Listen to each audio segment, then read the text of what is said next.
देहरादून सचिवालय में हुई कैबिनेट बैठक। 30 प्रस्तावों पर कैबिनेट की मुहर। विकासनगर में सिविल न्यायालय तो मलिन बस्ती 3 साल तक तोड़ने पर लगी रोक।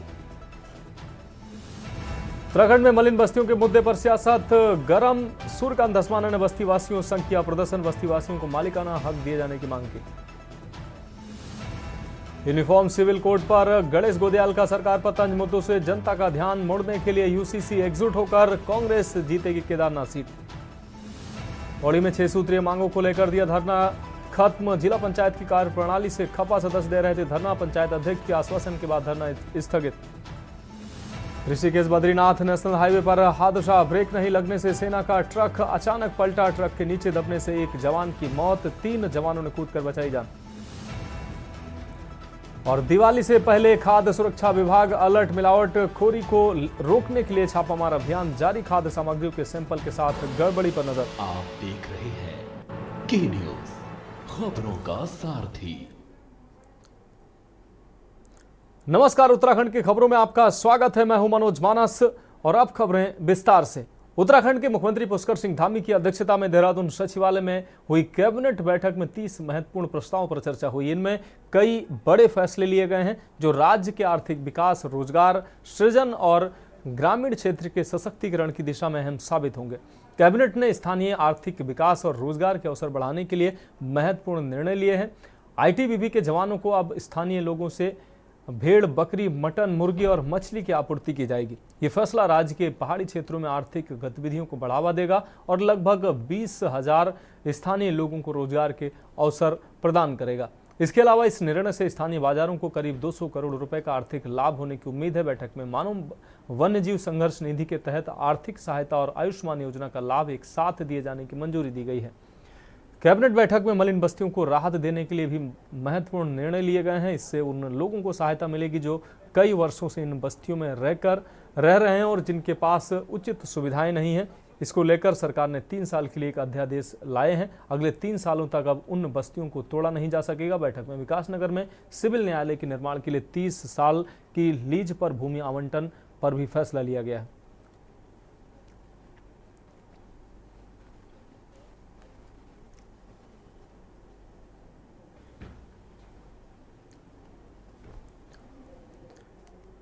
बात करेंगे अगली खबर की। उत्तराखंड की केदारनाथ विधानसभा सीट में होने वाले उपचुनाव की उल्टी गिनती शुरू हो गई। केदारनाथ में 20 नवंबर को होने वाले मतदान के लिए नामांकन की प्रक्रिया शुरू हो गई है। नामांकन की प्रक्रिया शुरू होने के साथ ही भाजपा कांग्रेस में जिताऊ प्रत्याशी पर मंथन तेज हो गया है।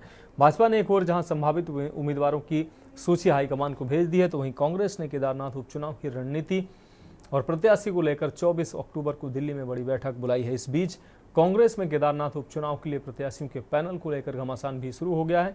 दरअसल कांग्रेस के वरिष्ठ पर्यवेक्षक गणेश गोदयाल ने सोमवार को प्रत्याशियों का पैनल सीधे कांग्रेस की प्रदेश प्रभारी कुमारी शैलजा को भेज दिया था। इस पर कांग्रेस प्रदेश अध्यक्ष करण माहरा ने कड़ी आपत्ति जताई। बताया जा रहा है कि कांग्रेस पर्यवेक्षकों ने अपनी रिपोर्ट में 13 दावेदारों के नाम भेजे हैं।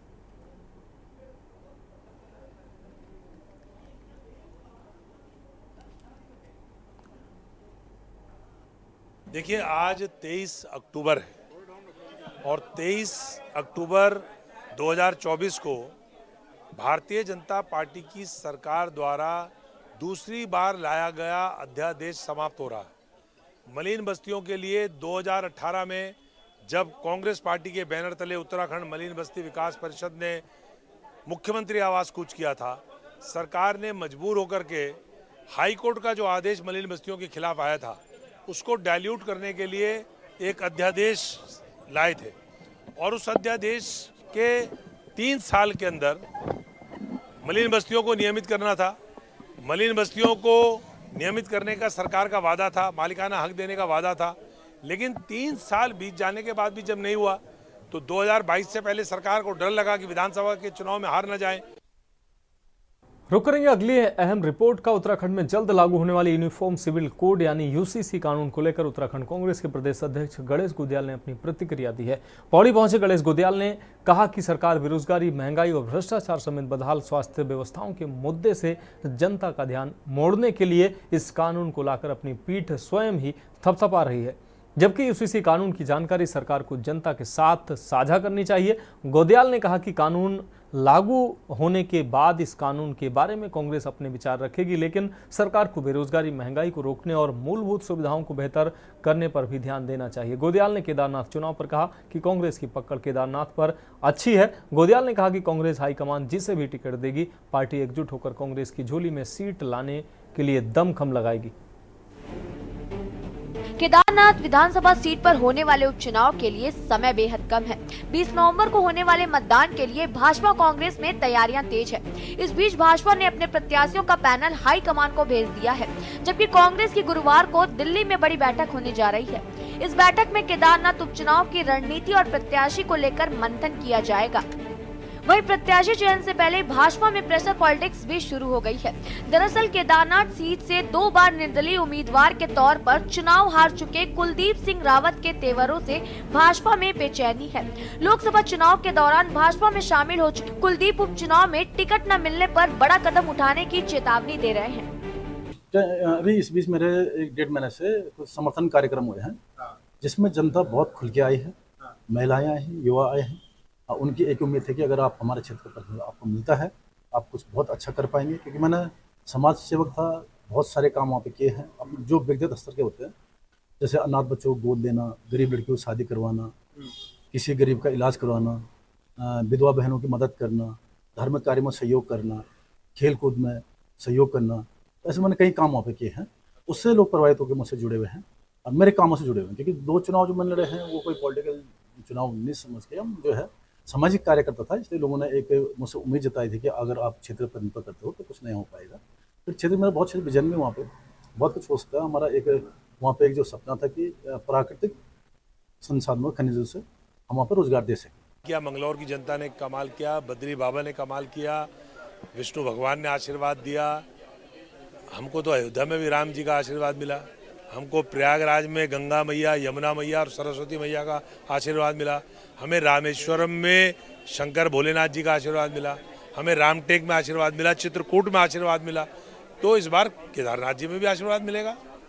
भगवान इनकी चालाकियां समझ गए और उनकी दुष्टता भी समझ गए, इसलिए केदारनाथ जी की चरणों पे हमें विश्वास है।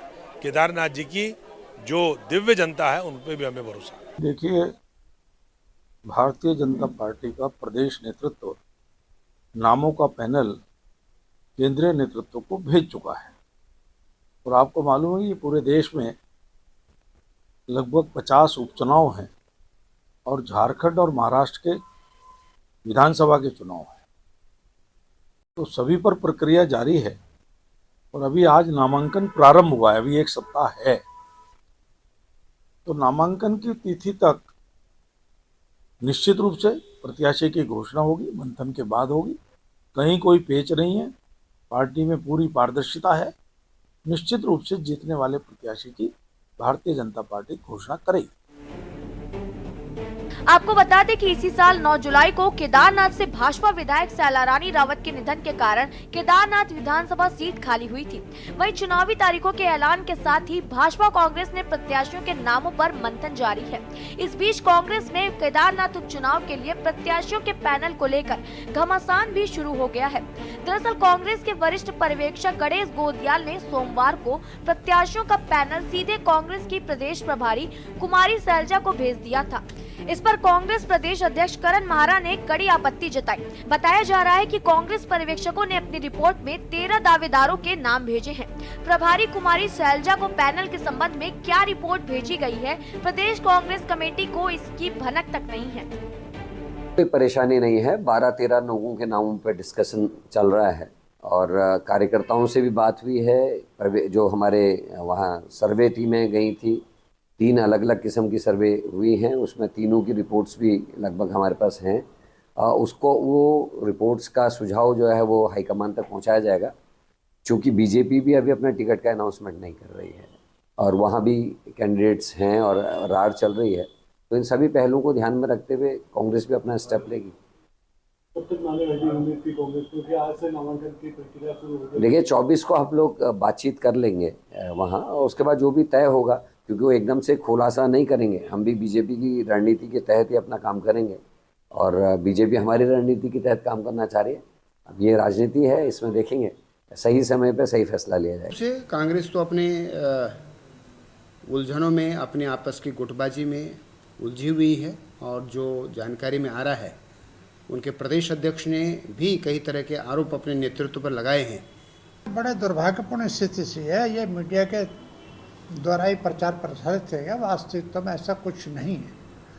कांग्रेस में चूँकि डेमोक्रेसी ज़्यादा है, हर चीज़ बाहर आ जाती है, हर चीज़ खुली चर्चा होती, खुली किताब की तरह से, इसलिए और मीडिया को बहाना मिल जाता है। तो बहाना मात्र है, कुछ नहीं। पार्टी अनुशासित है। रिपोर्ट ऑब्जर्वर्स की, अल्टीमेटली रिपोर्ट दिल्ली भेजेंगे तो भी अध्यक्ष को आएगा, अध्यक्ष के थ्रू जानी चाहिए जो व्यवस्थाएं हैं। तो वो उसमें कोई सा मामले, सब मामला सॉल्व हो जाएगा। ये तो मीडिया और विपक्ष ने थोड़ा हवा दे दी। विपक्ष के बहुत कमज़ोर है वहाँ, कांग्रेस चुनाव जीतने जा रही है केदारनाथ। कुल मिलाकर केदारनाथ उपचुनाव के लिए उल्टी गिनती शुरू हो गई है। नामांकन प्रक्रिया गतिमान है तो वहीं भाजपा कांग्रेस में प्रत्याशियों को लेकर मंथन भी चल रहा है।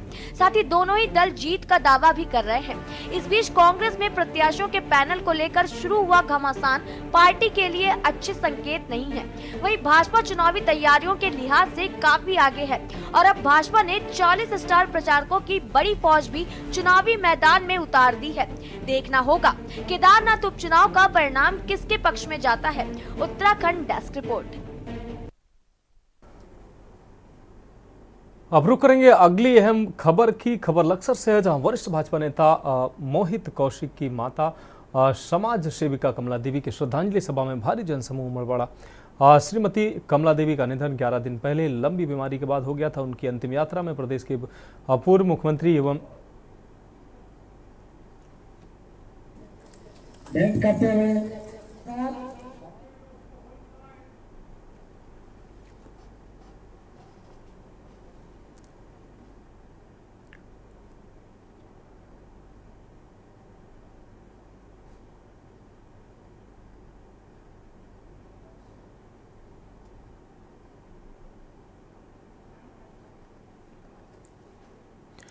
बढ़ते अगली खबर की। उत्तराखंड में जल्द लागू होने वाली यूनिफॉर्म सिविल कोड यानी यूसीसी कानून को लेकर उत्तराखंड कांग्रेस के प्रदेश अध्यक्ष गणेश गोदियाल ने अपनी प्रतिक्रिया दी है। पौड़ी पहुंचे गणेश गोदियाल ने कहा कि सरकार बेरोजगारी, महंगाई और भ्रष्टाचार समेत बदहाल स्वास्थ्य व्यवस्थाओं के मुद्दे से जनता का ध्यान मोड़ने के लिए इस कानून को लाकर अपनी पीठ स्वयं थपथपा रही है, जबकि यूसीसी कानून की जानकारी सरकार को जनता के साथ साझा करनी चाहिए। गोदियाल ने कहा कि कानून लागू होने के बाद इस कानून के बारे में कांग्रेस अपने विचार रखेगी, लेकिन सरकार को बेरोजगारी, महंगाई को रोकने और मूलभूत सुविधाओं को बेहतर करने पर भी ध्यान देना चाहिए। गोदियाल ने केदारनाथ उपचुनाव पर कहा कि कांग्रेस की पकड़ केदारनाथ पर अच्छी है। गोदियाल ने कहा कि कांग्रेस हाईकमान जिसे टिकट देगी, पार्टी एकजुट होकर कांग्रेस की झोली में सीट लाने का दमखम दिखाएगी। किए गए कुकर्मों से ध्यान मोड़ने के लिए, महंगा ये जो भ्रष्टाचार है उससे केदारनाथ में पार्टी की स्थिति काफी मजबूत है। अगर हम लोकसभा के आंकड़ों से कंपेयर करें तो भी आपको ये प्रतीत होगा कि केदारनाथ में हम ठीक ठाक स्थिति में तब भी थे। तो अब विधानसभा में तो हम और अच्छी स्थिति में हैं। मैं केदारनाथ से ही आ रहा हूँ, मतलब केदारनाथ विधानसभा क्षेत्र से आ रहा हूँ, और वहाँ पर परसों जब हमने बैठक रखी तो पार्टी के तमाम दावेदारों ने ये संकल्प लिया कि हम सब मिलकर कांग्रेस के अधिकृत प्रत्याशी को जिताएंगे।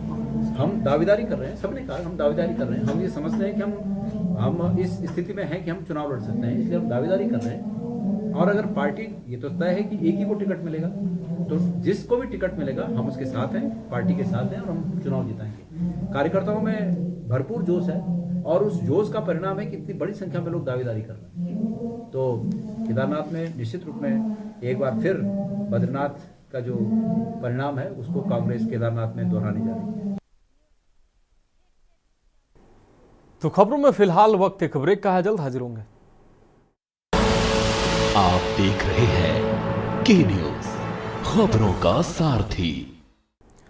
ब्रेक के बाद एक बार फिर से उत्तराखंड की खबरों में आपका स्वागत है। रुक करेंगे अगली खबर का। खबर लक्सर से, जहां वरिष्ठ भाजपा नेता मोहित कौशिक की माता समाज सेविका कमला देवी की श्रद्धांजलि सभा में भारी जनसमूह उमड़ पड़ा। श्रीमती कमला देवी का निधन 11 दिन पहले लंबी बीमारी के बाद हो गया था। उनकी अंतिम यात्रा में प्रदेश के पूर्व मुख्यमंत्री एवं मौजूदा हरिद्वार सांसद त्रिवेंद्र सिंह रावत के अलावा प्रांतीय स्तर के कई भाजपा नेता एवं क्षेत्र के अनेक गणमान्य लोग शामिल हुए थे। आज उनकी श्रद्धांजलि सभा में उन्हें श्रद्धांजलि देने के लिए भी लोगों की भारी भीड़ जमा हो गई। इस मौके पर कमला देवी के पुत्र वरिष्ठ भाजपा नेता मोहित कौशिक ने कहा कि उनकी माता ने हमेशा सामाजिक कार्य में हिस्सा लिया है, आपसी भाईचारा एवं एकता अखंडता की संस्कृति को बढ़ावा दिया है। उन्होंने कहा कि उनकी माता धार्मिक प्रवृत्ति की थी और उनके द्वारा दिए गए अच्छे संस्कारों की वजह से ही आज वे खुद विश्व की सबसे बड़ी पार्टी भाजपा में एक अच्छे मुकाम पर मौजूद हैं। श्रद्धांजलि सभा में राज्य मंत्री श्यामवीर सिंह सैनी, राज्यसभा सांसद डॉक्टर कल्पना सैनी, लक्सर विधायक मोहम्मद शहजाद, भाजपा जिला अध्यक्ष संदीप गोयल सहित प्रांत और जिला स्तर के कई भाजपा पार्टी के पदाधिकारी और क्षेत्र के अनेक गणमान्य लोग शामिल हुए। भाई साहब, मेरी माता जी के संस्कार ही हैं, आशीर्वाद ही है जो मैं आज भारतीय जनता पार्टी और समाज में इस मुकाम पर पहुंचा हूं कि समाज के हर वर्ग के लोग, हर धर्म के लोग, हर बिरादरी के लोग, हर पार्टी के लोग मेरे दुख में मेरे साथ शामिल हुए हैं। हर मेरी संगठन के, मेरी पार्टी के हर प्रकार के नेता भी मेरे पास मेरे दुख को बांटने के लिए आए हैं। मेरी माता जी बड़ी धार्मिक प्रवृत्ति की थी। उन्होंने हमेशा एक ही बात कही है कि कर भला तो हो भला, अंत भले का भला। मैं हमेशा उन्हीं के मार्गदर्शन में, उन्हीं के पद पर चला हूँ और उन्हीं के आशीर्वाद का ये प्रताप है कि आज मैं इस मुकाम पर हूँ। बढ़ेंगे अगली खबर की। उत्तराखंड हाई कोर्ट ने प्रदेश के वन पंचायतों का संरक्षण करने के बजाय उनका विदोहन करने के खिलाफ दायर जनहित याचिका पर सुनवाई करते हुए कोर्ट की खंडपीठ ने इस मामले में राज्य सरकार सहित वन विभाग से 6 सप्ताह के भीतर शपथ पत्र पेश करने को कहा है। मामले की सुनवाई के लिए कोर्ट ने 6 सप्ताह बाद की तिथि नियत की है। आपको बता दें कि हल्द्वानी निवासी हिशांत ने जनहित याचिका दायर कर कहा कि राज्य सरकार ने प्रदेश के वनों की देखरेख व उनके संरक्षण करने हेतु वन पंचायत नियम पारित किया था, लेकिन न तो अभी तक वन विभाग और न ही राज्य सरकार ने इस नियमावली का ठीक ढंग से अनुपालन करवाया है, जिसका परिणाम ये निकल कर आया है कि वर्तमान में वन पंचायत अपना अस्तित्व खो रही है।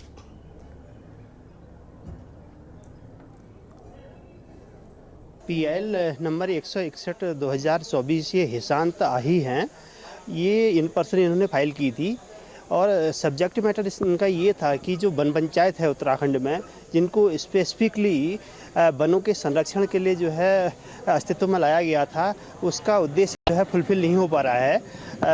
वनों को अवैध रूप से काटा जा रहा है और इलीगल कंस्ट्रक्शन से हो रहे हैं और इवन जो है वहाँ पर जो वनों का संरक्षण के लिए तार बाड़ है और जो भी उसके लिए हमें एक्शन लेने थे वो एक्शन नहीं ले जा रहे हैं। इस तरह से जो है ये वनों का बुरी तरह से मिसयूज हो रहा है और वन भूमि का जो है पब्लिक भूमि का मिसयूज किया जा रहा है। इस पे इन्होंने PL फाइल की थी और माननीय न्यायालय ने 6 हफ्ते का काउंटर का टाइम इसमें दिया है, स्टेट को भी और सेंटर को भी।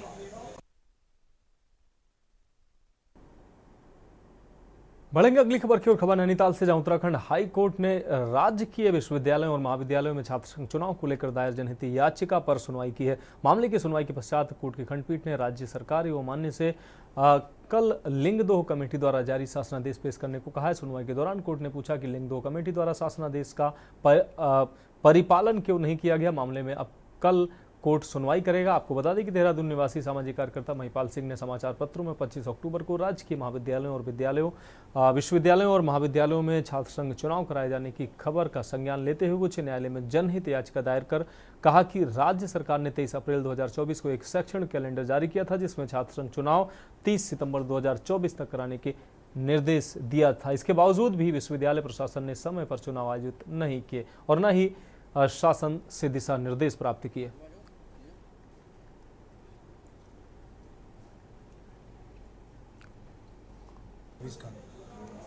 जो बेस लिंग 2 कमेटी की सिफारिशों के ऊपर आधारित है और उसमें ये कहा गया है कि 30/9/2024 तक छात्र संघ के चुनाव करा लिए जाए हर हालत। परंतु यहाँ हो क्या रहा है, यूनिवर्सिटीज़ मनमानी कर रही हैं। तो हमने जब इनिशियली फाइल की थी तो हमने फाइल ये की थी क्या कि 9 नवंबर को श्रीदेव सुमन यूनिवर्सिटी ने अपना एग्ज़ाम प्रोग्राम घोषित कर दिया है और किसी बीच में ऐसी कोई खबर लगी कि 25 अक्टूबर को चुनाव हो रहे हैं। तो ये जो है वो शासनादेश के विरुद्ध है और लिंग 2 कमेटी की सिफारिशों के विरुद्ध है।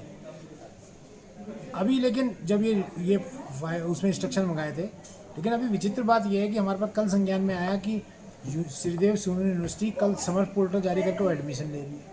तो ये मतलब ये इन्होंने पूरा मखौल उड़ा रखा है। ना तो वो शासनादेश मान रहे हैं, ना वो कोई कैलेंडर को मान रहे हैं। कोई लिंग 2 कमेटी के बेस पे उन्होंने बाकायदा कैलेंडर बनाया है कि शैक्षणिक कैलेंडर कैसे बनेगा। बढ़ेंगे अगली खबर की ओर। खबर लक्सर से है, जहां दिवाली व अन्य त्योहारों के मद्देनजर खाद्य सुरक्षा विभाग अलर्ट नजर आ रहा है। मिलावटखोरों को रोकने के लिए छापामार अभियान चलाया जा रहा है। इस क्रम में जिला खाद्य सुरक्षा अधिकारी MN जोशी ने विभागीय टीम के साथ लक्सर के माखियाली, सुल्तानपुर और लक्सर गांव में कई संस्थाओं पर छापेमारी कर मावे और अन्य खाद्य सामग्रियों के नमूने लिए हैं। जिला खाद्य सुरक्षा अधिकारी का कहना है कि त्योहारों पर खाद्य पदार्थों में मिलावटखोरों को रोकने के लिए खाद्य सामग्रियों की जांच अभियान लगातार जारी है।